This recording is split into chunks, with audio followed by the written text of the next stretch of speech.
Okay, welcome everyone. I'm David Rammel, editor of Virtualization and Cloud Review, here to welcome you to our best practices for architecting and securing AWS Summit, brought to you by AlertLogic and Okta9.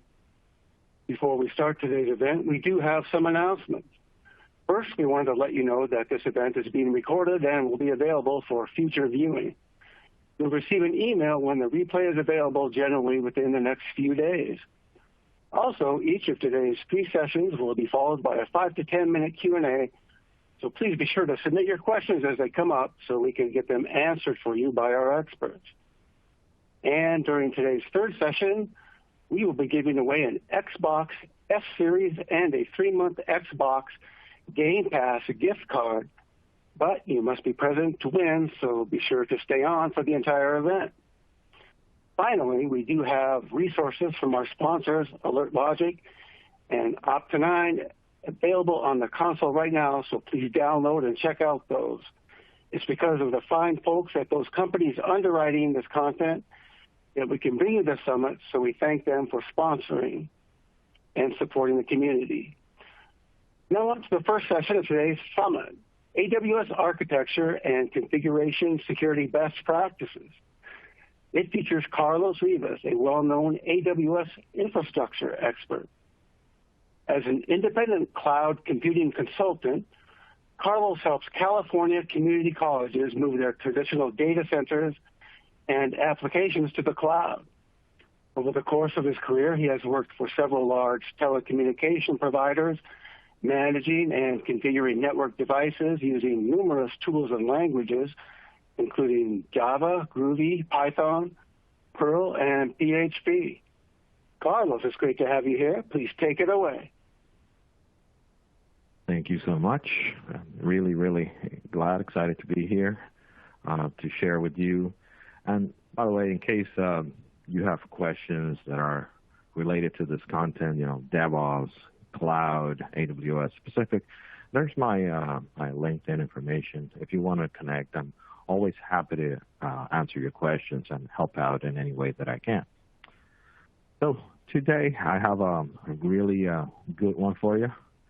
It's this one is near and dear to me because it's kind of like exactly what I do for a living, which is implement the best practices and guidelines that AWS preaches to their customers.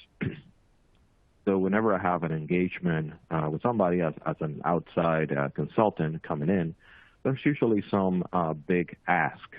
That's going to be probably an application migration to the cloud, or perhaps just a server migration, or something related to taking artifacts from on-prem and making sure they're running in the cloud in a secure way. So for that, we're going to be talking about the well-architected framework, which kind of helps make sure that consultants like myself stay within a certain set of rules, and those rules and best practices make sure that you don't have some open port or some unencrypted connection or something that might expose my customers and also Amazon's customers in this case to potential breaches of security, data leaks, and hacking attacks and ransomware, all that stuff. So essentially, if you follow most of the rules that we're going to be talking about in this session, and also the session after this one, you should be fine. That's when it comes to protecting yourself in the cloud. Because as a consultant, the very first thing that I see is people asking me the very most important 2 questions. How safe is this? Am I going to get hacked as soon as I move all my stuff to the cloud? And how much is this going to cost me? We're probably going to be touching on both of those questions as we go along. So with that, let's get started right away. So what is this well-architected framework that I keep mentioning? This is a set of guidelines. It's a kind of a living document, if you will, that AWS publishes, and it's updated constantly, and we have to pretty much follow it as as cloud implementation engineers, we have to follow these guidelines. If I have to come up with an official definition, it would be something like this. It helps you understand pros and cons of decisions while building systems on AWS. If you follow this framework, you learn the best practices for designing reliable, secure, and efficient systems in the cloud. So that would be a short, few seconds pitch of exactly what it is and what is the benefit of following something like this. So this framework is made up of several pillars. I have 5 pillars in this case, but I'm probably going to show you a 6th one that came up in the documentation at the time when I prepared this presentation. But yeah, we're going to touch on every one of these, each one of these, the operational one, the security, reliability, performance, and cost optimization. So yeah, we're going to dive into details and specifics of each one, and you'll see that everything is kind of interconnected. And this is all with the customer in mind. So essentially, here's how you do it. First, you make sure everything is working. Then you make sure everything is secure so that there's no issues there. And then you go down the line from there, like, okay, once everything is working, can I make it cheaper while maintaining the same level of reliability and security?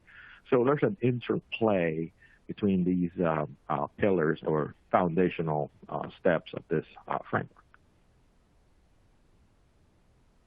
Here's an example of that. This is called the AWS landing zone. This is a very typical setup that you would do if you've never been to the cloud and a customer says, I want to move to the cloud right now. Where do I start? This diagram right here would be the answer to that question. So you would set up a series of services. I'm going to start from the bottom here. You have share services account, you have a log archive, and you have a security account. So each one of these accounts, and I use the word account a little bit loosely here because account really mean AWS environment. So don't confuse that with a user account, like a set of credentials, okay? So in this type of environment, you have a shared services account where you're going to have things that are shared across your entire AWS footprint. One thing that comes to mind is a domain controller. So in this account, you may have perhaps a VPN, something connecting back to your on-prem network. You may also have, as I mentioned, a domain controller running Active Directory, and this may be joined back to your on-prem domain controller. This way you can just use the same credentials across the board, and that's really, really recommended. I'm not sure if I'm going to touch on that here, or perhaps in the next session. It's best to have a centralized location for your identities and credentials. And if you already have everybody on your Active Directory, then why not reuse that, right? And the cloud gives you the ability to reuse those credentials. You would have a log archive account as well, other than this shared services. And you may be wondering, why not just set up an AWS account and put all these services in a single location, which is it will be a lot easier to manage. And I would agree with you. It's a lot easier to manage if you put all these resources in a single account. The problem with that approach is what we call the blast radius. What that means is, if you get hacked on that one account, it's bye-bye. You're gonna end up in all kinds of trouble. So if you reduce the blast radius, so for example, somebody gains credentials into your development account, well, they may not have access from there to your production account, and that's a great feeling there that you can detect somebody, breaching your system, but just a little part of it, not really where the sensitive data is located. So by using this structure where you have several accounts, you would be totally fine. That's why you see an account here that says something like security, and you would have very few people access the security account. So like I said, you're reducing the blast radius in case something were to happen. You will be totally fine if you have this degree of separation. It's kind of like the way you would separate a network. by using micro-segmentation. So, for example, let's say you have 10 servers, and those are your production servers, and they only accept traffic from those 10 and nothing outside. So that's great. That's something we used to do in the on-prem data center. Like call it super small subnets or micro-segmentation to make sure that no network device talks to another one that is not supposed to be talking to. All right. Let's move on from here. Speaking of servers and subnets, let's talk about operations for a moment. Usually, this is one of my biggest asks when migrating to the cloud. Is like we want reliability, right? Everybody wants to make sure that once you move everything to the cloud, everything actually runs. There is no downtime of any kind, and this is where the operational excellence comes in. So by definition, the operational excellence just really stands for the ability to support and run workloads effectively, gain insights into their operations, and continually improve supporting processes to deliver business value. So what are best practices around this? Number one would be to perform operations as code. This is probably my favorite and my number one expertise right now, which is infrastructure as code, which is essentially if you have a development environment that you created using a script and everybody's happy with this environment, it should be fairly easy to replicate that for production because you have everything in a script that is version control and it's tested and you have deployed this 50 times and you're very, very confident with the script. And you can just take this to another environment and just deploy it there. This is really, really good because you can take this script to the point where it's fully automated. So, for example, let's say that you need a test environment because you just deployed a new feature, but you don't really deploy new features that often. That would enable you to deploy an environment, test your feature, hire your testers, make sure everything's working fine. And once everything is ready to be deployed to production, you can completely tear down this test environment. You don't have to have it sitting there doing nothing because you have it in a script. So whenever you need it again, you can just fire it up again. So what do I include in this operations as code? It could go as far as you need it to go, like subnets, VPN connections, routing information, servers themselves. So when you spin up a server, you usually install some configuration or some software or some updates.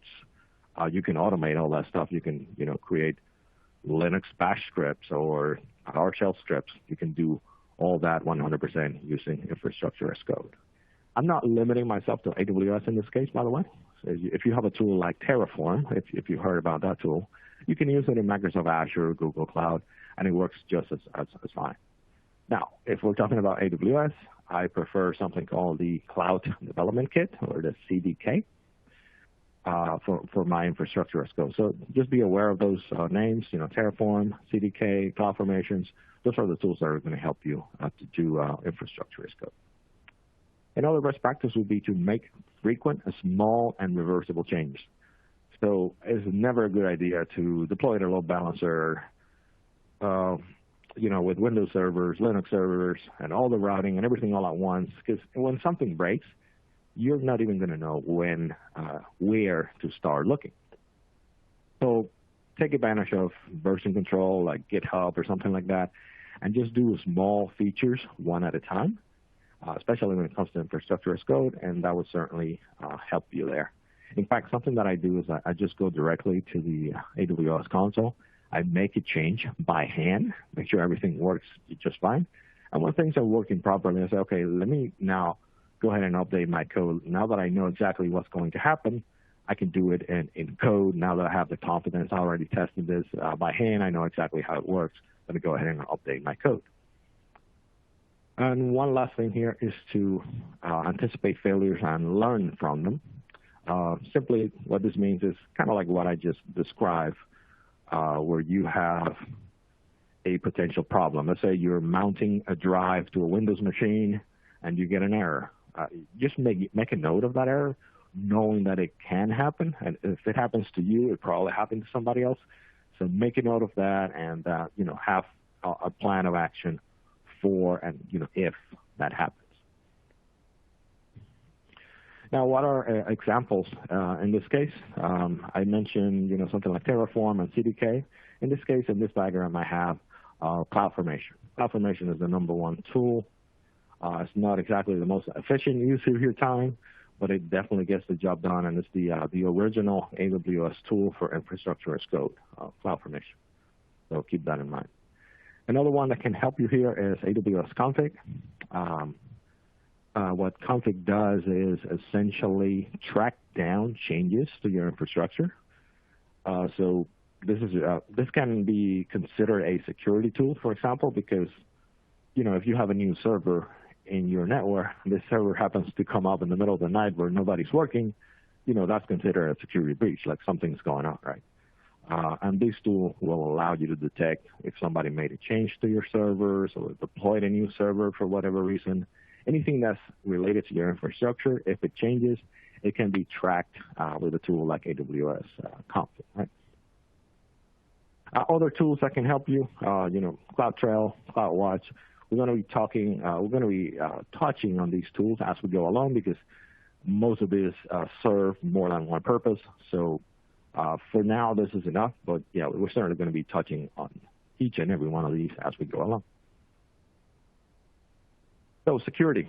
This is the second pillar on our list from the well-architected framework. And the definition is essentially a collection of recommendations and best practices to protect your data, systems, control, access, and respond to security events. So what does this mean exactly? Well, I mentioned identities. There's a software called AWS SSO, or Single Sign-On, that is very well designed to integrate with something like Active Directory or other identity sources. Say, for example, Google Suite, for example. If you are in the educational sector, you have your identities in Google rather than Active Directory, most likely. And you can integrate with AWS SSO, and once you're there, you can assign permission sets, you can assign functions and roles to people, and allow them into your AWS environment. This allows you to keep your identity centralized. You don't need a new set of passwords for everybody, which, it's already a security breach by itself. You know how it is. You create a new password with a diabolical password policy. Everybody's going to start writing their passwords on Post-it notes and sticking them on their monitors. You don't want that to happen. If they already have their passwords, you can do a federated login using something like AWS SSO and give them access to your environment. Now, another best practice is to detect anomalies early on. AWS is really good at this particular best practice because they have all kinds of tools to be able to help you detect anything. For example, I just told you about AWS Config that can detect an immediate change in your environment, such as a new server or somebody taking down one of your servers. You can get alerts right away when those things happen. So there's plenty of tools in that sense. CloudWatch is another one that has machine learning anomaly detection. So when something, let's say, usually my favorite example when talking about machine learning is, for example, let's say that your application is just used during business hours, and then you detect a spike in network activity in the middle of the night. That's usually a guarantee for a data breach. In this case, the network traffic is not something like super out of bounds, so it would not trigger an alarm, but it is an anomaly. It's like, hey, why are all these megabytes being moved in the middle of the night? We don't have a scheduled backup or anything like that. It would be nice to get an alert. And when you have tools like CloudWatch that use machine learning to detect these anomalies, it's good. It's a good peace of mind to have. You don't need somebody looking at your screen 24 hours a day to be able to detect those anomalies. Data protection. When it comes to data protection, this is one of my #1 things, and it comes down primarily to encryption. So we're going to be touching on KMS, which is the #1 encryption tool in AWS provided by them. To protect your infrastructure, there's a series of services to protect infrastructure. We're going to be touching on those as well. I'll give you an example right now, the AWS WAF, Web Access Firewall. That's one of them where you can set up rules to prevent certain traffic or known vectors of attack into your infrastructure using this tool. And last but not least is to have an incident response plan. This doesn't really apply to AWS themselves. This is kind of more on you to protect your infrastructure. Speaking of that, now we transition into the AWS responsibility model. So what are they taking care of, and what am I supposed to take care of? So at the bottom, you see it says responsibility for security of the cloud. That's what AWS does. They'll make sure that the machines are physically protected with security 24/7 and with very little human access, just as needed, right? So I'll make sure the services such as the hypervisor, the machines, the software, everything is protected at that level. But once those machines are safely and securely operating, then it's handed over to you, the customer in this case. So what does this exactly mean? Well, if you have a machine that is 100% secure, but you open up all the ports and you put a public IP address on it and make it accessible to the world on the internet, that's kind of on you if something were to happen at that stage, right? So you need to have some level of understanding. Okay, like where is the boundary? What exactly do I need to do? For example, I just mentioned data encryption in the previous slide. That's up to you to enable or not enable, depending on your choice. They're going to tell you every single time if you spin up a machine and you want it, and it's going to be exposed to the internet, perhaps with a public-facing IP address, make sure you have encryption enabled. It's just like putting an additional lock on your front door. It's not going to keep everybody out, but it's going to keep some people out. So it's just an additional layer of security there. The same goes for the operating system. If you're running a machine in the cloud and it's running Windows, if there is a known issue with Windows, perhaps some new exploit or something like that, you need to be aware of this so that you can patch it accordingly in time before it affects you or your customers. So those are the things that are kind of within your domain of responsibility. But AWS takes care of the underlying infrastructure. So moving on from here, what can help us in the realm of security? Well, number one is going to be IAM, or Identity and Access Management. That's where you have most of your stuff. There's a ton of tools. For example, I mentioned the Web Access Firewall. GuardDuty is a really nice service for denial of service attacks. You have CloudTrail for audit trails. AWS Inspector, looking for issues in your entire environment, and many more. This keeps evolving all the time. Now, reliability. What exactly is reliability? It's the ability of a workload to perform its intended function correctly and consistently when it's expected to do so. What this actually means is that, is my server going to crash when I have like 100 users at the same time? That's kind of on you to design. AWS will provide you with the tools to make it happen, but your application needs to be designed this way, and it needs to use AWS services in such a way that this can happen. I'll go more into this here in a second. For example, number one is auto recovery from failures.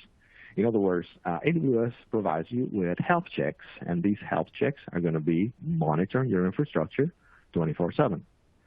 So when a health check fails, and you are the guy that provides this health check from your application, let's say that your application pings a database, and for whatever reason, the database does not respond, your application crashes or something like that. You need to have a plan of actions, what to do if that happens. Perhaps restart the server, perhaps spin up a new server. AWS gives you the tools to do this, but it's up to you in the end to create this automation. That's why professionals like myself have a job, because it can get tricky. I understand, and so yeah, sometimes you need to hire an outsider to come in and implement these features. Number two would be to test recovery procedures. What I mean in this case is, if I just told you that my server will recover from a failure, let's go ahead and have a mechanism to allow us to intentionally crash the server to see the recovery in action. If you don't have a way to test it, you don't really have a plan. So it's always good to plan for this, to have a way to make sure that you test this and it actually works. Now, getting into more specifics here, it would be to scale horizontally and not vertically. What this means is if you know that you can support, let's say, 50 users for every virtual CPU and every gigabyte of RAM on your machine, never think of these resources as scaling the same machine. So, I'm gonna go ahead and stop this machine and add an additional 4 gigabytes of RAM, or add a few more, CPU cycles. Don't do that. That's going to create downtime for you, and it's kind of inconvenient to do so. Instead, what AWS recommends is spin up additional servers. Instead of growing vertically, growing the resources of the machine that you're running, just add more servers. Why? Because if you add more servers, you can spread the workload using a load balancer. And when you don't need the servers anymore because the capacity is now back down to normal, all those users are gone for the day, for example, you just get rid of those additional servers. You don't pay for them anymore, and you go back to your normal baseline levels. Next would be to use automation to manage these changes. That goes back to what I mentioned. You have the health check that is monitoring your system every few seconds, and any of these decisions, whether to scale or to auto-recover, those can be managed completely automatically with triggers and events from AWS. And finally, do not guess the capacity. Use metrics. So what does this mean? Let's say you have a load balancer in front of your infrastructure. You can actually count how many users are hitting your website at one time. You can count the number of sessions that are open, and using this data, you can determine, okay, for 1,000 users, I need 10 servers. For 2,000, I need 15 or 20. And this way, you will not be wasting money, spinning up servers that you don't need. So when the number goes up and then comes back down, let's say down to 500, your application already know, if it's just 500 people here through the night, I could probably get by with just 5 servers of my application. And of course, the load balancer in front of those servers to spread the workload. And yeah, you make decisions way better using those metrics. Of course, you don't know if you're starting out, you don't know, but over time, use those metrics to learn to manage your server capacity. What else can I tell you here? These are things that can help you with reliability. Of course, everything starts with the VPC, which is your virtual private cloud, and of course, the security around it. But I would say number one would be CloudWatch, because CloudWatch is the one that allows you to capture those metrics. And once you capture those metrics, you can set alarms that can trigger auto-scaling, and it kind of cascades from there. So I would say, CloudWatch is the number one thing when it comes to reliability. Now, how is this different from, performance, for example?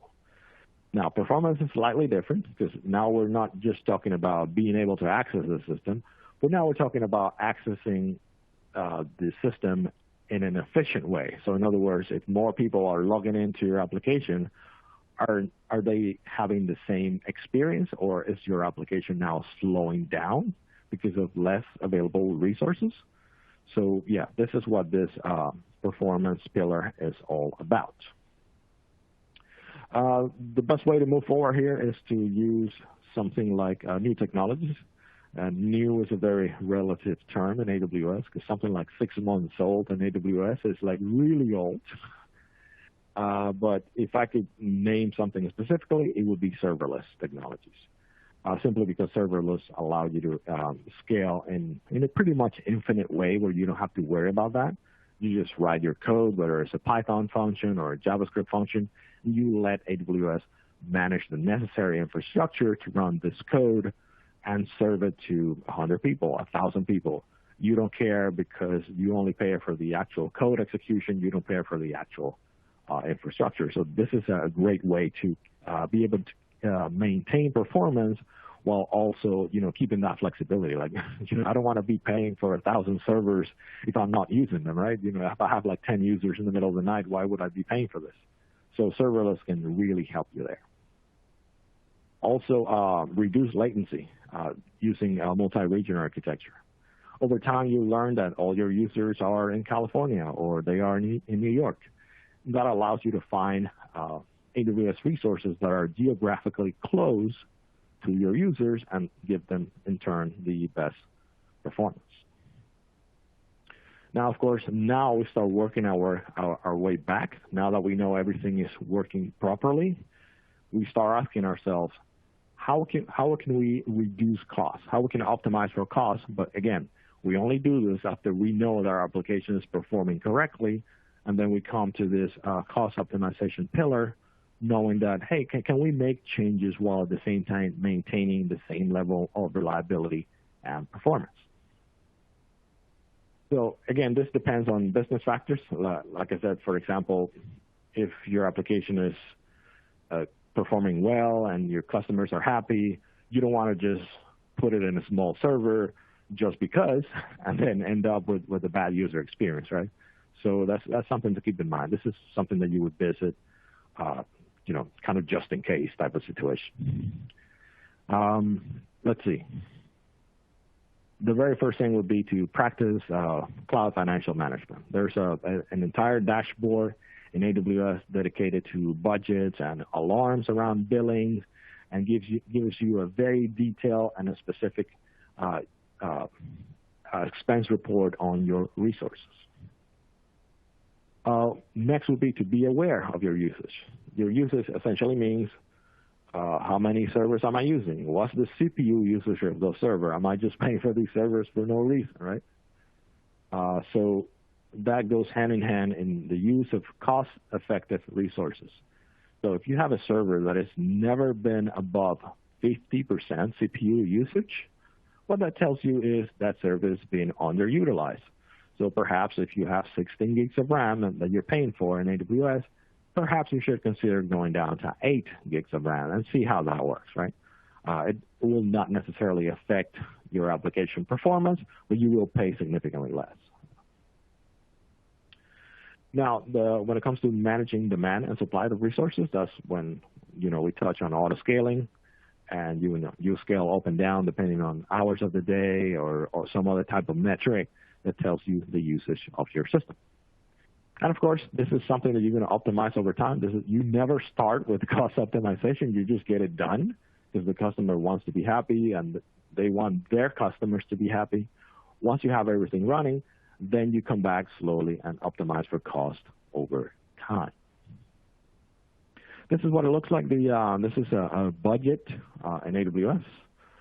You can set it to a specific value, and you can set alarms around this budget.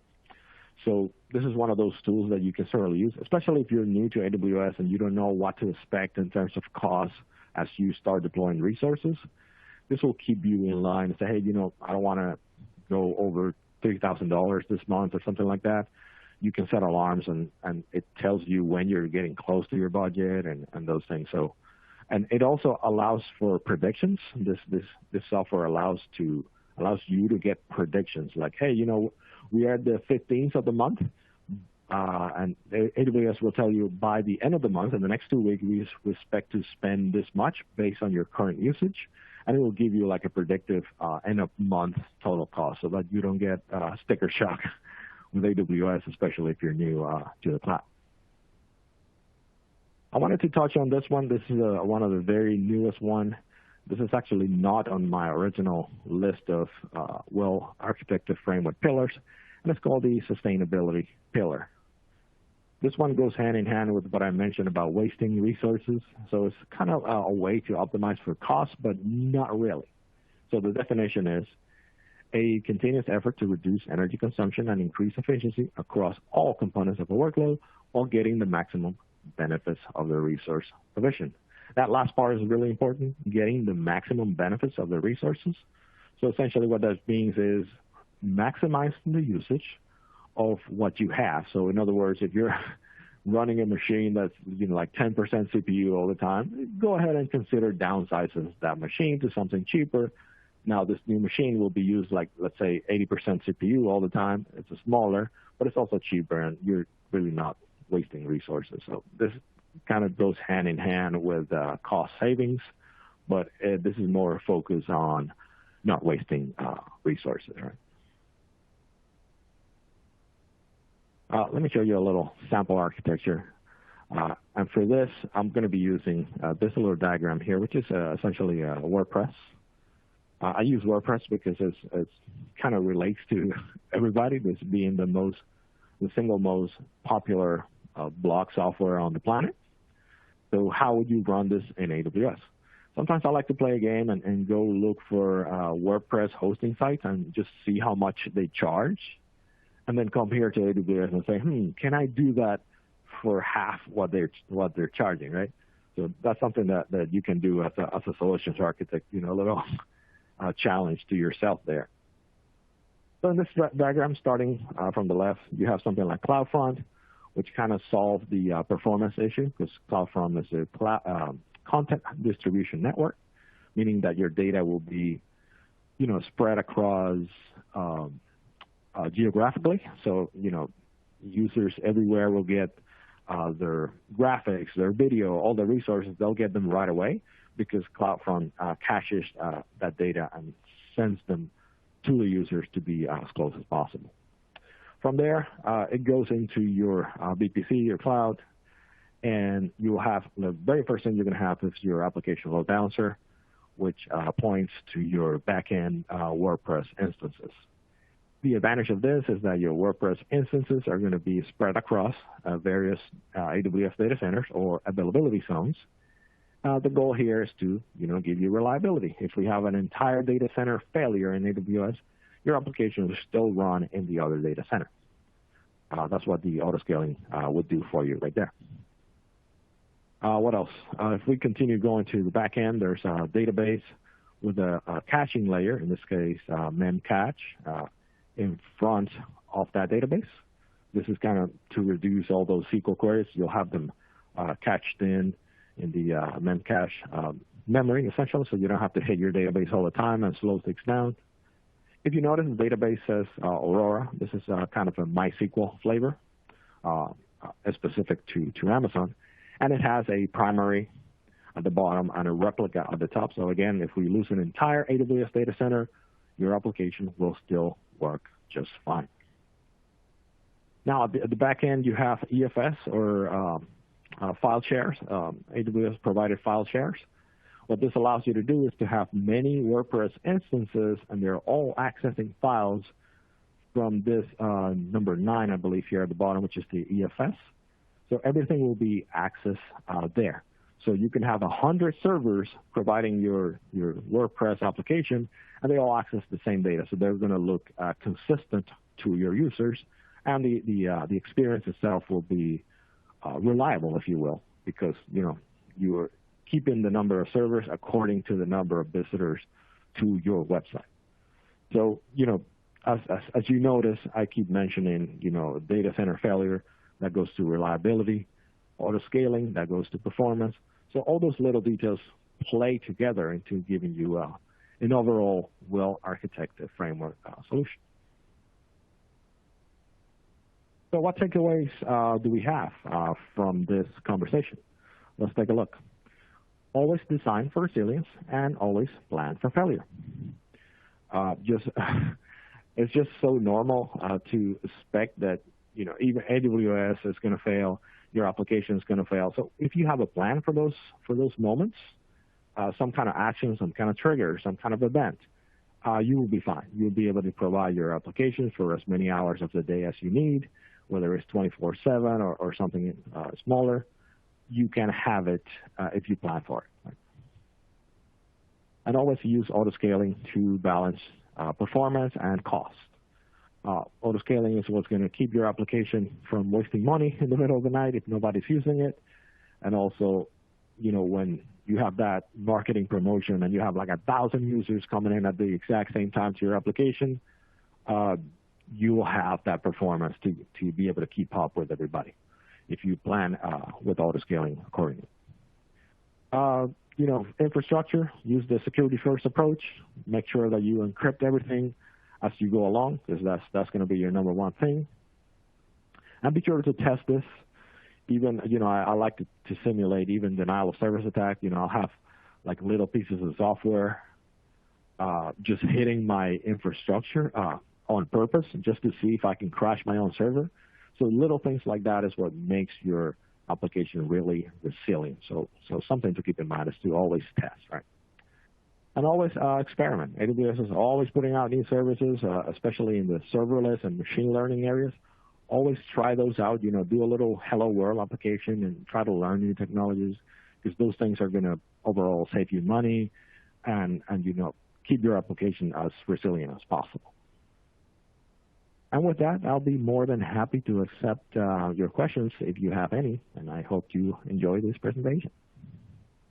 Okay, great job, Carlos. We do have some questions, and I would like to remind the audience that we can take questions up until about 5 minutes to the top of the hour in order to give you a short break before the next session. So please send them on in now and get them answered personally by our AWS expert. Let's get right to them. First come, first serve. First question reads, if the primary factor to consider in hybrid and private cloud is cost, what's the second factor? That is a great question. Usually in that particular scenario, what comes to mind is reliability, mainly because of the VPN connection. So you have a data center on-prem, and this data center is obviously connected to the cloud through perhaps some Palo Alto or Cisco or Fortinet connectivity. And yeah, the reliability of that connection becomes of number one after that other factor. The reason why that is you need to have some sort of redundancy, perhaps a software VPN along with a dedicated direct connect line to AWS. Because once you move to the cloud, it's not like you just shut down your on-prem data center. You will have that responsibility to keeping that connection alive, because it usually takes a long, long time for a company to just decommission an entire data center and move everything to the cloud. So that's certainly a factor to consider there. Okay. Next question comes from John. He says, does AWS have an Active Directory PaaS offering? For example, like Azure AD/ADDS?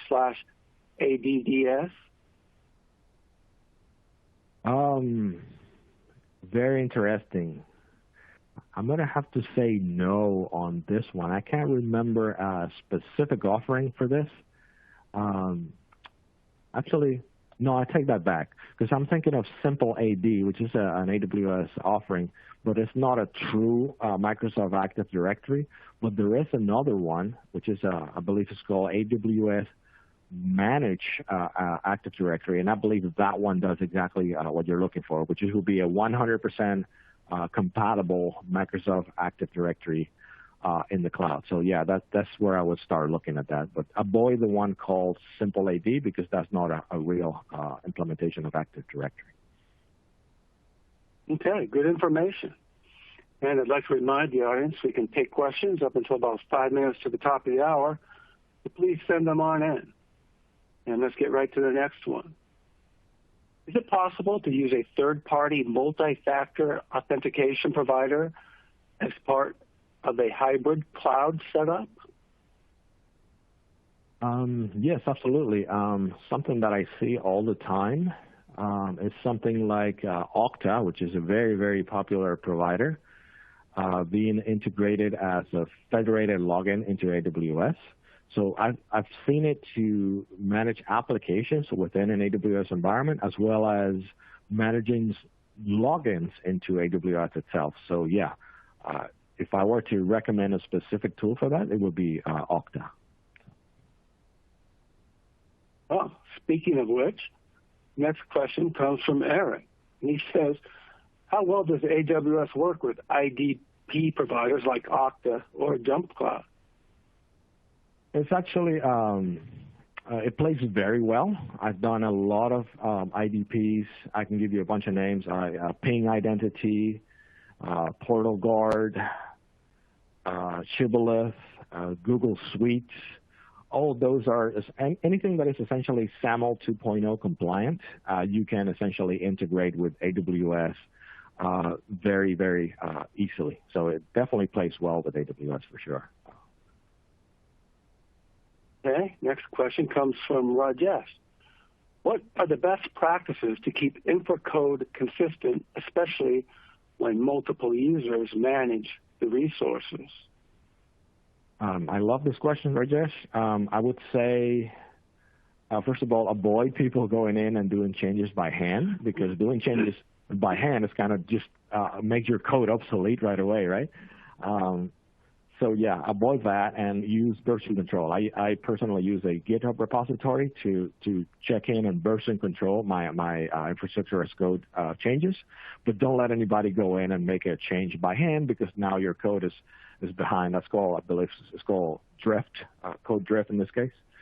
Yeah, that's the best way. Keep people away from that and use version control for your changes. Okay. Moving right along, next question comes from John, who asks, how does AWS managed AD synchronize with on-premise AD servers? In this case, you would do, I believe, you can do a forest extension. I believe there's also an automated synchronization process that happens kind of behind the scenes all the time. So essentially, you will get domain control as endpoints in AWS, and you can just say, hey, I need access to the on-prem one. Of course, you will need a VPN to be able to see your on-prem AD. But once you hook up the on-prem domain controllers with your AWS managed AD, they'll start exchanging information every few hours. So then you can just use those credentials in AWS for domain joining and other purposes. Okay, Carlos, the questions are rolling in. Let's get to the next one. Keep them coming. Keep them coming. Stephen asked, within your security pillar, what is the best solution or practice for detecting intrusions or other attacks? AWS Shield is a service for detecting anomalies in your network activity. So yes, that's the service that I would recommend. CloudTrail is going to be your number one tool when it comes to answering the question, who did it and how, when, or why. There's going to be a cloud audit trail giving you user information of IP addresses and all that stuff for when something happens. Okay, next question reads, at which point should I start to consider public cloud to be too expensive? That comes down to abusing a specific server. In this example, I usually like to go back to Dropbox. Dropbox was a company that was using AWS S3, but they were using so much of S3, I'm talking about hundreds of terabytes. And at some point they decided, you know what, it's probably better for us to have our own data center and pay for our own storage. But that's like an extreme case, of course. But yeah. If you really are using one service a lot, whether it's storage or databases or something like that, at some point you should consider, maybe this is not good for the cloud. This is just way too much, and I can probably run this better in my own data center. Okay, here's a question from John in the audience. So to be clear, the managed AD can be added directly to the AD multi-master configuration as just another AD server? ? Does this include FSMO role management? I'm going to skip the FSMO role part of the question because that goes out of the scope of my expertise. But to answer the other part of your question, yes. Once you set up your managed AD in the cloud, you can just join it to your existing configuration. And let's say you spin up an AWS EC2 instance or a Windows server you'll be able to domain join that to your AWS managed AD, and it will be just like another on-prem server. You can even apply your GPOs just like that, just like you would to any of your local servers. So it works just as transparent. Okay. This is a general question from Kevin. What are the best practices on transitioning to the cloud? Usually it's either an application or a server migration. The best practice would be to first set up your infrastructure, meaning you would set up your VPN if you need a VPN.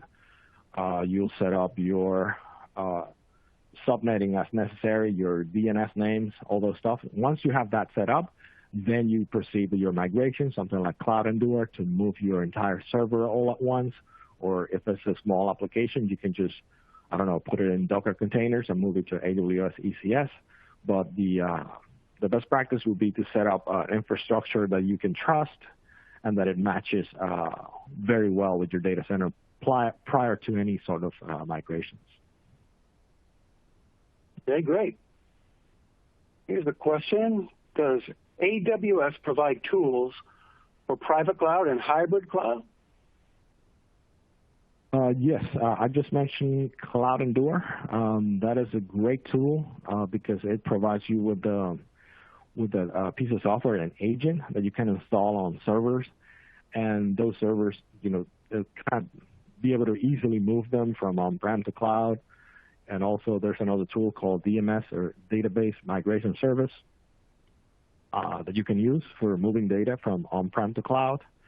There's also Code Deploy and Systems Manager that allow you to remotely control machines, and you can do those things whether the machines are in the cloud or on-prem. It doesn't matter; they work anyways. So yes, there's plenty of tools that AWS provides for any type of environment, not just AWS specific. Okay, great. And we've had a couple of questions from the audience asking about wanting to review the presentation. And I would like to remind the audience that we are going to send out a link to on-demand viewing of the event. So let's get to the next question. Can I connect AWS services directly to on-prem VMs? AWS, yes. That's kind of like what I was trying to get at in the previous answer. Let's say that you want to manage a server, and by manage, I mean, apply patches and run Windows updates and things like that. You can use the AWS Systems Manager to allow something like that. Even if it's outside of the AWS environment, it doesn't matter. You can even deploy applications with AWS Code Deploy as long as you're running the Code Deploy with agent. It doesn't matter. As long as the AWS can see this machine, whether it's on-prem or whatever it may be, you can certainly do it from AWS. Okay, great. Well, that's all the questions from the audience. So I'd like to thank you again, Carlos, for a great presentation and answering all those questions. My pleasure. Everyone else, stay tuned. We're going to take a short break and be back at the top of the hour for our second session of the day, Best Practices for Securing Your AWS Cloud Data. So hang tight, check out those resources on your console provided by AlertLogic and Opti9, and we'll be right back. Welcome back, everyone. Thank you for being here. Thank you to our sponsors, my fellow moderators, and of course, our sponsors, AlertLogic and Opti9, for underwriting this summit and allowing us to bring you this great content. My name is Chris Paoli, editor, and I am here to moderate the second session of our Best Practices for Architecting and Securing AWS Summit, called Best Practices for Securing Your AWS Cloud Data. Our speaker for this session is once again Carlos Rivas, AWS infrastructure expert. As an independent cloud computing consultant, he helps California community colleges move their traditional data centers and applications to the cloud. Over the course of his career, he has worked for several large telecommunication providers, managing and configuring network devices using numerous tools and languages, including Java, Groovy, Python, Perl, and PHP. Take it away, Carlos. Thanks a lot, Chris. Thank you for that wonderful introduction. And we were just talking in the prior session about configuration, best practices, and the overall well-architected framework that AWS provides. So now for this session, I would like to take a little detour from that, but not move too far from it. It's going to be related to security. In other words, security is that one pillar in the well-architected framework that can actually, get you fired if you get this one wrong. You don't want to mess with the security pillar, especially because you are in the data center that you don't physically control. It's in the cloud somewhere, as we like to say. Having a set of rules and what to do when something happens is very, very, very important.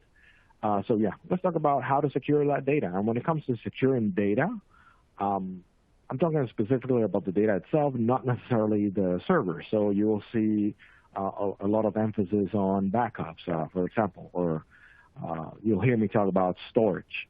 That's the reason, really, is I want to make sure we touch on the primary goal here, which is the data itself. If we lose the server, we can always spin up a new server. If we don't like an operating system, we can always switch them up.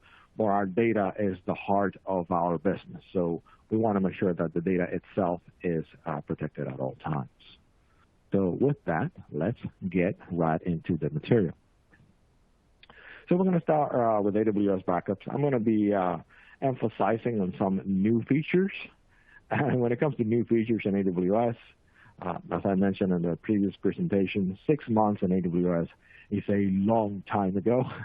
So some of these features I'm going to describe as new, but they're not necessarily hot off the press this month. They might be starting to get a little dated now, but they're still really, really good things to consider, especially if you're going to be using these tools. So for example, take AWS Backup. There's a tool called the Audit Manager that's within the AWS Backup.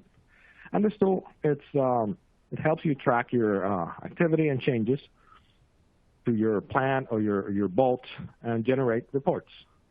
It's a great tool if you want to ensure that you are compliant in your backup environments and that you meet regulatory requirements. So what exactly does this mean? Let's say that you have a certain backup. If you have a backup, you want to be sure that this backup, there's no way to tamper with this backup, and that this backup can only be accessed by certain people, and it cannot be touched in any way. So the reason why I emphasize all this is it can be summarized in one word, and that word would be ransomware. So when somebody kind of hijacks your system, you don't want them to be able to also hijack your backups, right? You want the backups to remain pristine. There's no way to touch them. Nobody can access them. So when you do need these backups, you can say, okay, this data is clean. We don't need to worry about this guy, threatening a ransomware attack, and now we have to pay a bunch of money to get our own data. So something like this tool will certainly help you in that sense. This is a screenshot of this. And essentially you can go to the Audit Manager within AWS Backup, and you can set up a framework.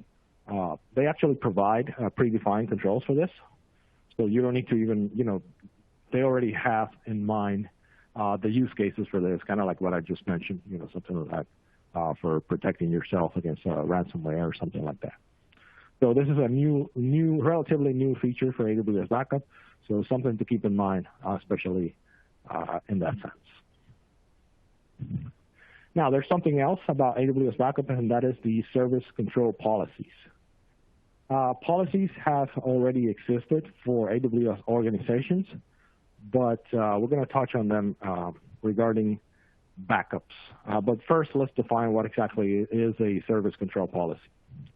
So if you have an AWS organization with multiple accounts, and when I say an AWS account, I don't mean your user credentials.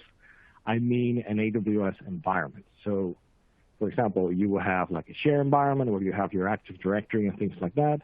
You have a development environment where you have databases and servers and things like that that you're okay with for sandbox type of purposes. And of course, you have your production environment. Each one of these will have service control policies. And these policies, what they do is allow people to do certain things in there. Actually, I take that back. The service control policies are usually more for denying services.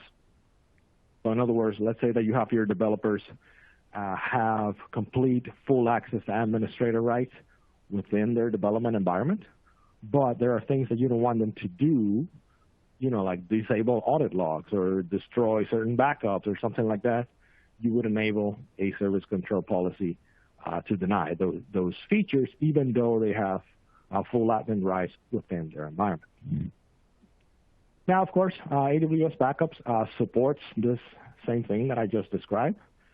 So this can certainly help you because obviously if somebody hacks into your development environment, going to that same thing again, you will be faced with a situation where, okay, what do I do now? Of course, if an attacker goes in there, the very first thing they're going to try to do is to disable audit logs and destroy backups and do all those things before they do whatever it is that they want to do. They want to be able to erase their own tracks, if you will. Of course, if you have service control policies, even if they have full admin rights with compromised credentials in your lower environments, they will not be able to do anything. So yeah, that's where this SCPs can certainly help you in that sense. Now, you create those SCPs at the very top level of your AWS organization. So that will be a responsibility of the master account, for example. And of course, then if you have everything organized just the way that I've shown here, with share accounts, development accounts, production accounts, this service control policies can trickle down and affect all your lower environments. And of course, as I mentioned, AWS backup resources will inherit these SCPs and will act on them accordingly based on the policies that you define for your environment. So what are the use cases for this? Well, number one would be to limit access to the backup vaults, meaning that nobody can go in and destroy the backups before they actually, grab your data and say, hey, we got you now as a ransomware attack and you got to pay. If they can't delete the backups, they can do whatever they want. So they're not going to be able to mess with you in that case. Tags, of course, tags are very important because tags is what help you define what resources need 24-hour backup, every 2-hour backups. You do that based with tags, so you can certainly manage those from the SCPs as well. And of course, restrict access to admin level features. This is the number one thing here.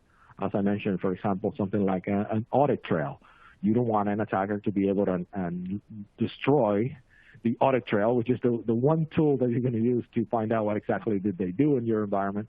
You don't want them to be able to delete that audit trail. So you can restrict that using service control policy. Cloud Endure, I mentioned Cloud Endure in the previous session. I was talking about migration. In this case, we're going to be talking about the same tool, but with a focus around disaster recovery. Cloud Endure is not just for migration. Fun fact, Cloud Endure is for migration, and it's totally free. But if you decide, I'm going to use Cloud Endure and I'm going to run it 24/7 just to have it as a constant backup of my server from on-prem to the cloud. So now it's no longer a migration tool. Now, because it's a 24/7 migration, it's essentially a disaster recovery plan. What that means is Cloud Endure will detect when your server crashes or your data center goes down, and then it will say, okay, something happened here. That means I need to trigger the other side and enable it, meaning a disaster recovery scenario has happened. It's not free. If you want to use it for disaster recovery, it is not free. You have to have a license for AWS for these purposes. But if you're just doing a migration, I believe they give you like a free 90-day license that you can extend as needed. So something to keep in mind. This is what that will look like using Cloud Endure as a DR tool. You will be running Cloud Endure agents, which is like a little Python application that is constantly looking at your storage, looking for changes on a block-by-block basis. And as soon as changes are detected, it will just continually synchronize this to a machine in the cloud, what they call the staging area, right? When a DR event occurs, it will actually spin up your machines, and it's like nothing ever happened. So if you have connectivity, transparent connectivity to a VPN or something like that from on-prem to the cloud, and you're using this software, you should be able to be up and running without, very little data loss and time lost after the migration. You should be able to do this absolutely no problem when using these tools. I actually use this for several of my projects, usually for migration. I don't think I have in my career set this up as a DR tool, but essentially it's no different. You're essentially running this 24/7, and when something happens, like I said, it will detect that your data center is down, and it will automatically spin up the target subnet with the data that it has from the machines. Now, this is completely unrelated from disaster recovery. The reason why I added this to this presentation is because, believe it or not, FTP protocol to transfer file, it's still very popular these days, especially for some legacy applications. So a lot of people still use the FTP protocol. So AWS went ahead and decided to open source their web client for this type of transfer. And it supports several of the backend protocols for transferring files to AWS. And those include FTP, secure FTP, and FTPS as ways of transferring data from whatever you are, usually in the field, to an S3 bucket in AWS or in Amazon EFS drive. Something to keep in mind is that there are various flavors, as I just mentioned. FTP is the one that you want to avoid because it's completely unsecure, plain text traffic. You don't want to do that. You want to choose one of these flavors. SFTP, which is essentially the same FTP, but going through the SSH channel, so it's an encrypted channel. You want to prefer that one if you can, and that's the easiest to allow through various firewalls. So this is something that you gotta keep in mind. SFTP is the one that I recommend when transferring large files to AWS. Of course, if you depend on the FTP protocol for what you do. Another flavor that's available where it requires a little bit more ports open, it's FTP, but using traditional security certificates, such as TLS, SSL certificates that we use for normal web traffic. Again, this is also encrypted. You can use this tool. It's called FTPS. But as I mentioned, I prefer, I guess I'm a Linux guy, I prefer the SFTP flavor for whenever I'm faced with this type of legacy scenario to transfer files. This is what the open source application that AWS created. This is what it looks like. This is essentially a user-friendly way to see files and just pick them and send them over like this. So it's because this is open source, you can customize this to your needs, and it's available for free. And of course, in the back end, it uses those protocols to transfer files, the one that I just mentioned. Oh, and the end result is going to be either an S3 bucket or an EFS on the AWS side. So from there, you can really tighten those security policies, such as version control, encryption, and very, very limited access to, only the people that need to go in there. So moving on from there, we're going to touch a little bit more on Cloud Endure because it also offers enhanced monitoring. So what that means is it has a backend API, Cloud Endure, because it already has an agent running on those machines that you are migrating or you're doing DR on, there's already the software running, so might as well provide this thing, right? What this is a collection of metrics. So you can use this this software to say, hey, tell me what's going on. Like, is this machine, how is it behaving? Can I make a decision based on a metric, around these machines? I have a diagram here. Let's see. Okay, yeah, here we go. So essentially, in this case, you're using an AWS Lambda function, and that's just sending API requests to Cloud Endure. And then Cloud Endure is just, as I mentioned, it's collecting metrics on your devices, the ones that are being backed up or set up for VR. And in these cases, you can use those metrics and publish them to CloudWatch. Once those metrics are in CloudWatch, you can make beautiful dashboards, you can make alarms, you can make, most important of all, you can make actual decisions. And those decisions, of course, will help you, hey, this machine is not behaving correctly, or there's too much CPU usage in this machine, what's going on? So you can make those decisions with data collected by Cloud Endure. So as you can see, this Cloud Endure is kind of like a Swiss Army knife. You can use it for various tasks, not just AWS migrations. Now, everything I just mentioned is available in the AWS blogs. So you can go in there, and there's a search bar. You can just type something like Cloud Endure Enhanced Monitoring, and it will give you a detailed information what I was talking about. In fact, that architecture graphic that you show there, that's where I got it from. So yeah, all these various uses of the same tool, in this case Cloud Endure, you can get those available for free in the AWS blog. Now this goes hand in hand with my very first point here on this presentation, is the Bolt lock feature. And like I said, this is probably the #1 feature when it comes to protecting your backups from somebody trying to tamper with your backups. Not only that, but also compliance. Let me touch on compliance here for a second. There are situations where you have a backup, and even if you have like the most secure environment ever, there are times where you're required by law or perhaps some other compliance body to have your backups intact for a certain period of time. Like you need to have this much data retention going back 3 years, 5 years, and this needs to be untouched in a certain location. AWS can certainly help you with that, and this Bolt locking feature is certainly a good thing to have for those particular scenarios, not just for protecting yourself against a ransomware attack or something like that.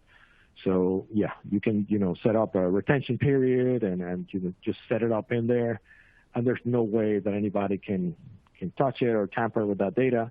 It kind of belongs to no one. It's like cold storage, like putting your data in a physical tape and then putting this tape in a vault, right? So this is what this is trying to do here. It's a really, really nice little feature. It implements the warm storage model, which is write once and read many. And then, of course, you have your retention and grace periods that you can set according to your needs. Now let's talk about specifics of ransomware mitigation. So when it comes to this, I usually highly recommend something like encryption. That's the #1 thing. In other words, if you have an attacker in your environment and they can see, we can easily steal this data, and they actually do, they get away with stealing your data, but as long as they don't have the encryption key to be able to access your data, they'll soon realize, this is kind of just a bunch of garbage. There's no way that we would have the necessary compute resources to decrypt this data without access to the proper decryption key. So that kind of, it's like putting a lock somewhere. If you put a lock on your bicycle, still somebody can pick up your bicycle and go, but they'll realize, wait a minute, I'm going to have to destroy this bicycle just because of the lock, right? This is kind of what we're trying to do here. So if you enable encryption everywhere, as long as your attackers don't have access to that key, they will certainly not be able to make anything out of your data, even if they do get away with it, right? So that's going to be the number one thing to consider, other than the backups that we talked about earlier.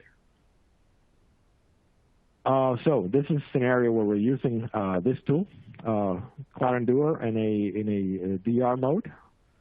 And the reason why I bring this up again is because in this case, we're talking about a ransomware. Let's say that a ransomware attack actually happened.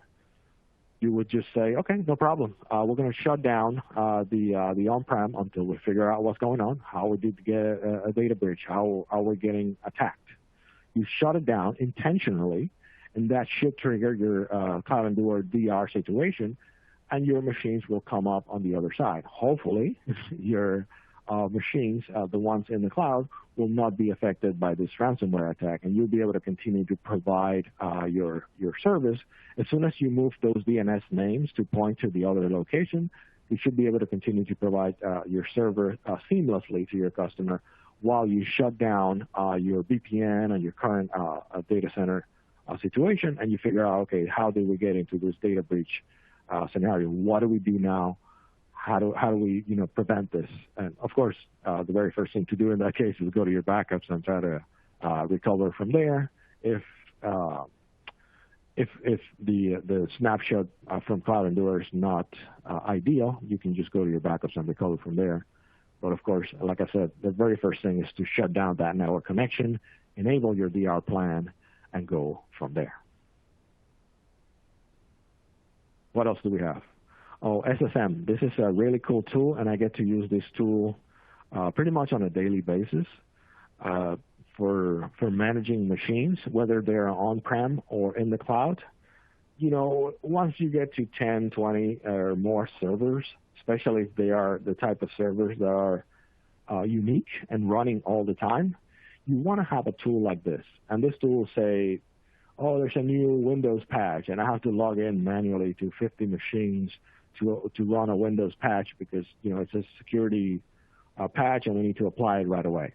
That's kind of annoying, but you have a tool like AWS SSM that allows you to do this in an automated fashion. As long as you have this, the SSM agent running, it doesn't even need to be an AWS machine. It can be your on-prem servers. It could be anything. And you can use this tool to be able to run those updates without having to log in manually to each and every machine, which it can get really annoying after a while. So yeah, just keep that in mind. This tool is great to save you a ton of time and effort when managing a large inventory of servers. And of course, I just mentioned Windows, but it applies just as well for Linux services as well. Now, the AWS Security Hub. The Security Hub is a tool that is designed to automate and centralize all your security needs in AWS. Let me explain. They provide a series of guidelines. In this case, I'm showing a screenshot that says AWS Foundational Security Best Practices. And it will look for things that violate those best practices in your entire environment. So if you have development accounts, production accounts, share services, all kinds of things, you can run this particular tool, and it will say, hey, you have this Windows machine with the RDP port allowing traffic from anywhere in the world. You might want to tighten that down. It will detect things like that. Or you have this Linux server allowing SSH connections from anywhere in the world.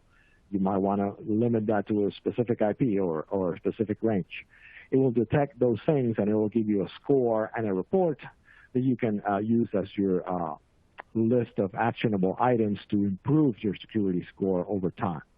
And this is something that you just install in a single location, let's say your security account in your entire AWS environment, and it will monitor everything else from there. So yeah, this is something that I highly, highly recommend if you have a large footprint in AWS, enabling this thing as soon as possible. It will save you a ton of time. Let's see. You can use that information from this tool to enable monitoring. Also alarms. When I say alarms, I usually like to set that up in a way that I get either emails, if it's like lower priority, or SMS text messages to my phone if it's something that's high priority. So a good practice would be to enable text messages for production environments and emails for lower environments, right? In case something happens. You can also enable automated response. There's something called AWS Event Bridge, which kind of gives you detailed information of something that's going on, and you can use that information to trigger specific events. Something that I like to point out usually is AWS config. Let's say that AWS config detects a new server being launched in your environment in the middle of the night. That would be highly unusual. Oh, like, look at this machine. It's a 4 CPU, 16 gigs of RAM machine that just started running in the middle of the night. That's super weird. In that case, you want to be able to get an alarm, but also an automated response would be to stop this server until you figure out what's going on, like who launched this machine and why. You would do that, with an automated control using something like Event Bridge to trigger an action. Now, all the specific implementation details that I just mentioned can be found in the security area of the AWS blog. And in there, you can look for ransomware mitigation, and you'll be able to find most of these points that I hit on just now. I really like this tool. This is Amazon Massey. It's kind of a layer of protection against yourself, if you will. This is not really for attackers.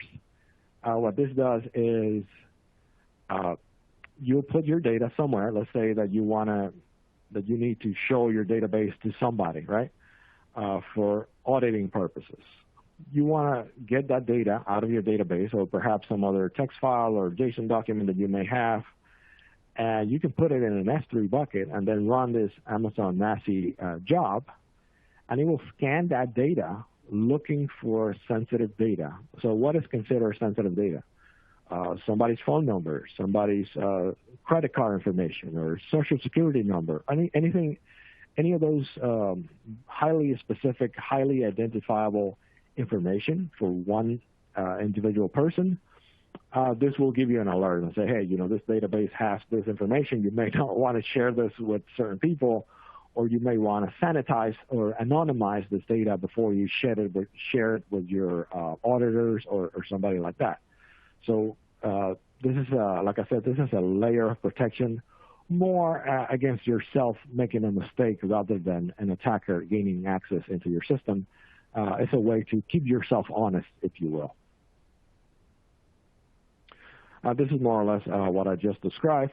You will have a database, whether it's a MySQL, Oracle, Microsoft SQL Server, or something like that. You will run a database migration service job, and you will dump that data into an S3 bucket. Once you have that data there, you will trigger an Amazon Massey job that will alert Amazon Event Bridge of the findings. And based on those findings, you can take actions. In this case, at the bottom, you see that says the glue workflow, which is what it's actually doing is sanitizing the data, removing anything that doesn't need to be there, anything that's highly confidential or personal to the users. It will be sanitized and cleaned and then dumped into a bucket. And finally, step 9, the audit team gets to access this data, but now, they can do whatever they want because the data has been anonymized and cleaned, and they can no longer see highly personal or confidential information from your customers after the Amazon Glue job in this case. Let's switch gears a little bit to guard duty because this is now let's talk about actual active threats. This is a tool for that particular purpose when you're looking for activity in your environment that's actually happened right now. So in this case, you'll be talking about DNS logs and VPC flow logs and audit trails. All these are events that are happening live right at this time, and they may be affecting your application. So you would want to have a service such as this one to protect your application. And if you have, let's say, a public-facing web server, that is always exposed to threats, this is what you would use in this case, for example. This is what that architecture would look like. You would run guard duty as part of your security deployment. Guard duty will detect something wrong in your environment, like a certain IP address, trying to hit your environment over and over again, like making things more complicated than they need to be. It's usually some kind of denial of service attack or something like that, somebody hitting your environment over and over. It will make a note of that IP address. And with that IP address, you can trigger number 4 here, which is a state machine and using step functions.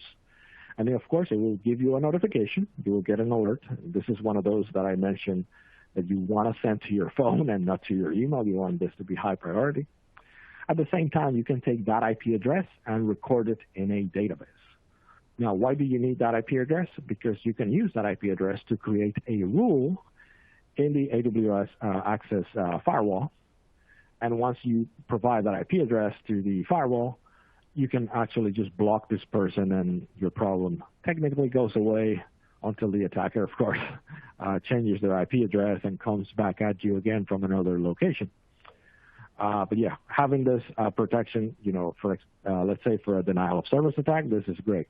Of course, if you are that popular and you're getting hit by denial of service attack, chances are that they have a range of IP addresses, not just one.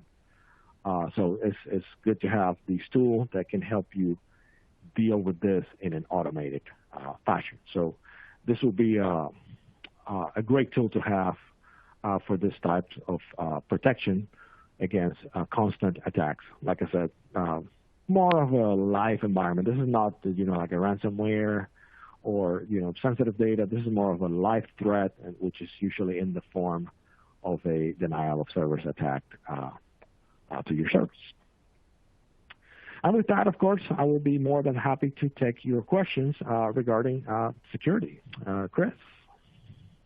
All right. Yeah, thanks, Carlos. Yeah, let's jump right into our questions.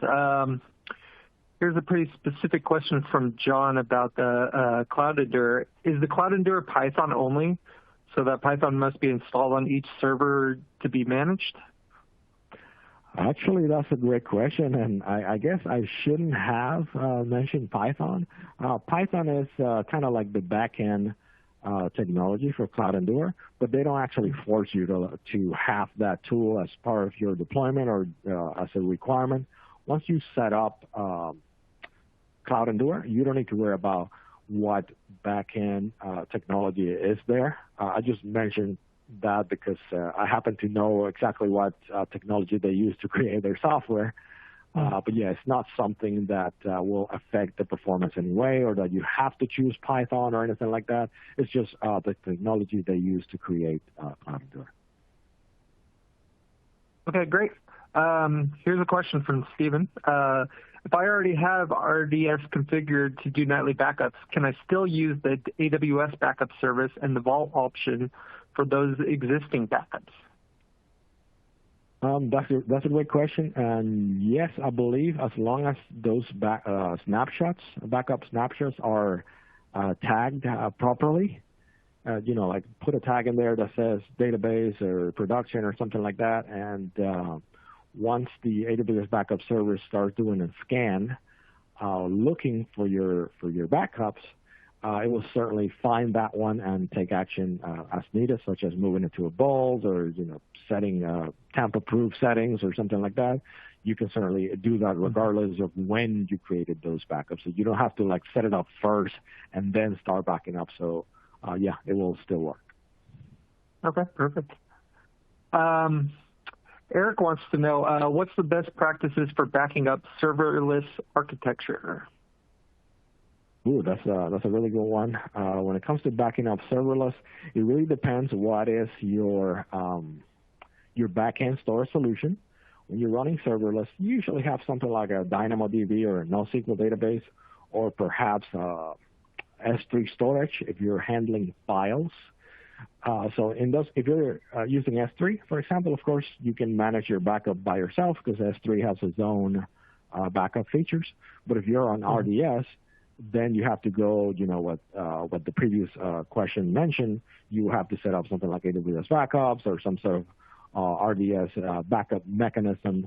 So yeah, you're kind of on your own there. You have to make your own choices because serverless is just really running your code. It's not really responsible for your backups in that case. So it's a case by case situation in this scenario.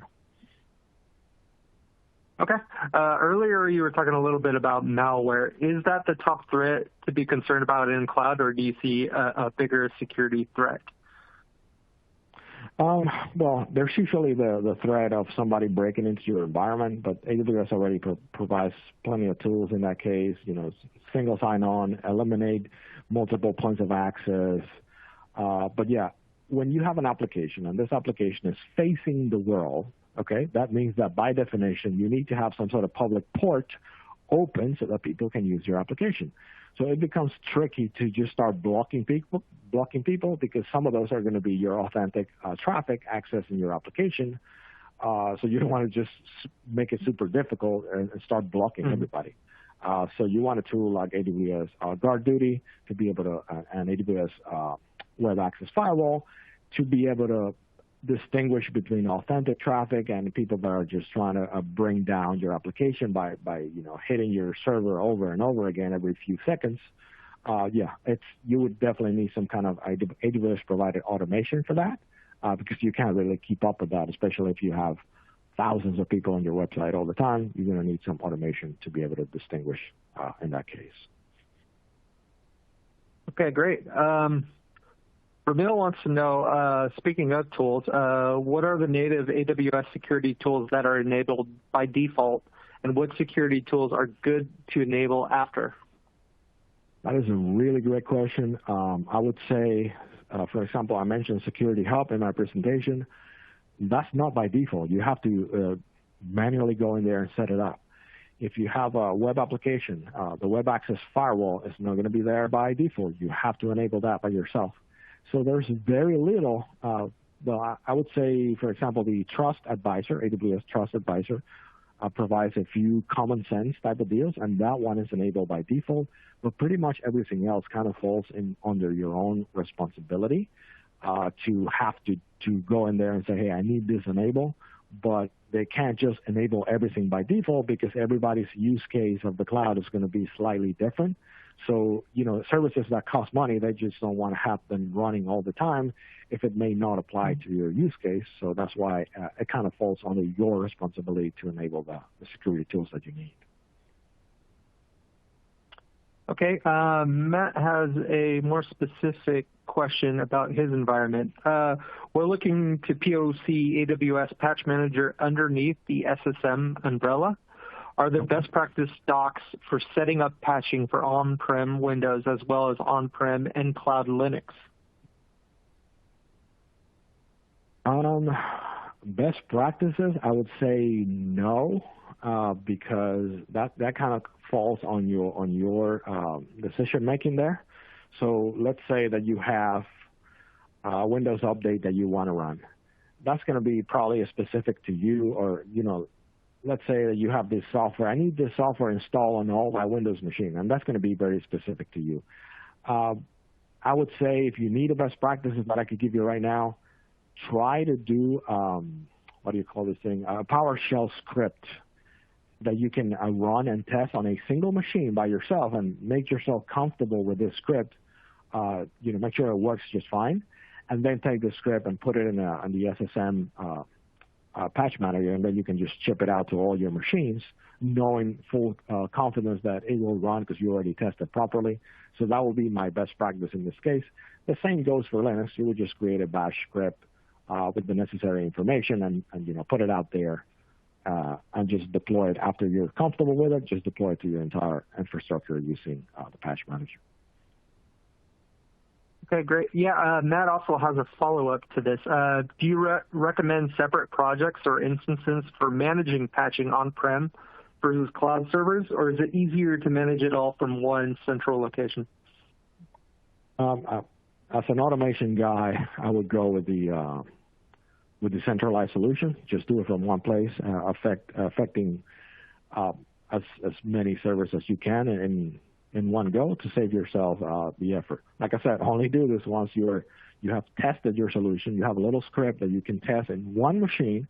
Once you're confident that it works, then just go for it and just open a maintenance window in your entire environment. Say, hey, I'm going to be down for this 2 hours or whatever, and then just chip out your solution out there and just get it done. Okay, perfect. Here's a good one. Can I use AI or machine learning applications for fraud detection? Absolutely. I love this question. I think I touched on this earlier in the previous presentation, where you have very little network activity, let's say in the middle of the night, because your application is mainly used during business hours. And then you have this anomaly detection machine learning software that is detecting higher network activity in the middle of the night, but it's not outside of the normal performance envelope. It's just irregular for the time of the day. In that case, yes, you can use something like CloudWatch, Insights, or some other tool that has machine learning enabled, and you will notice that this thing is completely abnormal. And then from there, you can trigger some kind of metric that will send you a text message or email based on the behavior. Okay. Here's a question about the backup vault. Does the backup vault have configurable content expiry? E.g., I want to keep 6 months of backups. If so, can different backups be configured with different expirations? 100% yes on everything there. Most AWS services offer some sort of rotation. And by rotation, I mean, like I don't want to keep more than 6 months because obviously I'm paying for that storage in addition to the backup. So yes, you can certainly set it up, say, I want to keep 90 days of this thing. And also something to keep in mind is that backups in AWS are usually differential backups, meaning that it's not just backing up every single thing, all the time. It's more of okay, what is the delta from the previous backup? And I'll just use that much space to create this additional delta. So it's not like you're just backing up 100 gigs all the time, every single day or every few hours.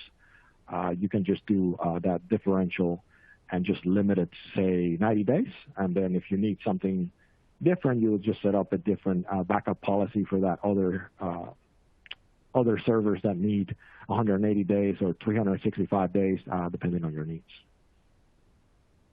Okay. Here's a good question. Who's liable for data security breaches, AWS or the customer? That's definitely a good question. When it comes to the responsibility model, AWS provides the physical protection to the machines. So if somebody actually walks into the data center and runs away with the server, that's not on you. If you have a service like GuardDuty or Web Access Firewall, Amazon at that level is still liable. So it's good to have those services in front of your own server. But once somebody gets into your actual machine, logs into SSH into your Linux box or RDP, remote desktop, into your Windows server, at that point, the only way to get in there is using one of your passwords or using one of your SSH keys. So at that point, AWS is no longer liable. You have to ask yourself, how did this person get this key? Because, it kind of comes from your side. It's really not their responsibility to protect those level of credentials. That's kind of on you in this case. Okay.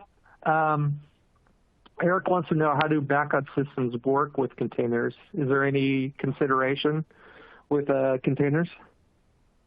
I would say that when it comes to containers, it's very similar to the question around backups for serverless services.